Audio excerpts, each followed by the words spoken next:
Fraud is finally here, and it changes everything we thought we knew about Ultrakill. Layer 8 brings new enemies, some of the craziest levels in the game, and most importantly, a ton of new lore. Fraud gives us some of the biggest angel lore in the game so far. We get 2 new angel types, the Providences and the Powers, but more importantly, we see that massive painting of the Archangels, Michael, Raphael, Gabriel, and Phanuel, and one that's been completely scratched out. Realistically, that's almost definitely Lucifer. And then the game doubles down on it. We get a Hell entry talking about how much Hell loves Lucifer and wants to gift them every pain imaginable. But the weirdest part is the Providences. They're sent into Hell to find Gabriel, and they're allowed to break a sacred rule just to do it. They were allowed to keep their eyes. The council is dead though, so who sent them? At this point, it feels like something higher up, maybe even the other archangels themselves, are trying to stop heaven from falling apart. In Dante's Inferno, Fraud is structured. Each sinner gets a specific punishment. Ultrakill doesn't really follow that. The layer feels more like a constructed environment than a system of justice, with rooms folding into each other and portals leading to impossible spaces.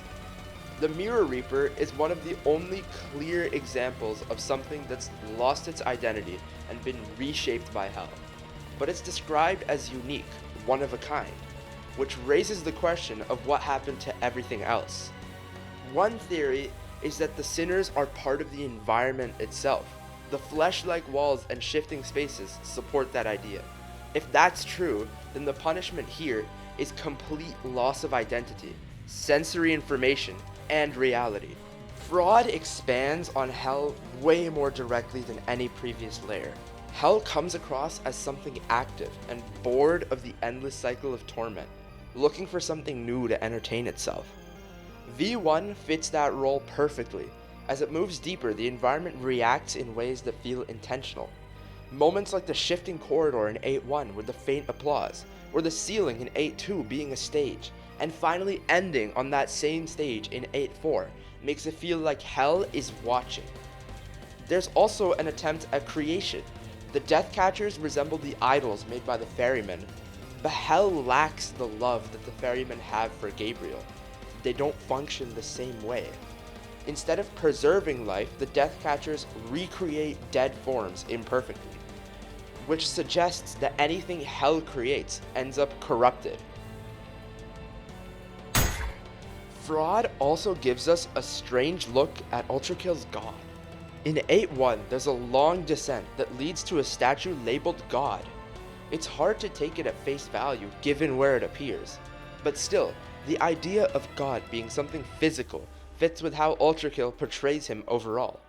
The design is also unusual. It resembles demonic forms more than anything divine. One possible interpretation is that this isn't actually God at all. It could be something closer to a false creator, something that resembles God but isn't, which would explain why it looks wrong, or why it exists in Hell in the first place. But the fact that it exists in Hell raises questions about how Hell views God. Fraud reshapes how Ultrakill's world is presented. This edition provides context for earlier layers and changes how we understand different events. With that in mind, the violence layer starts to look really different. But that's enough for one video. Thanks for listening, and have a great day.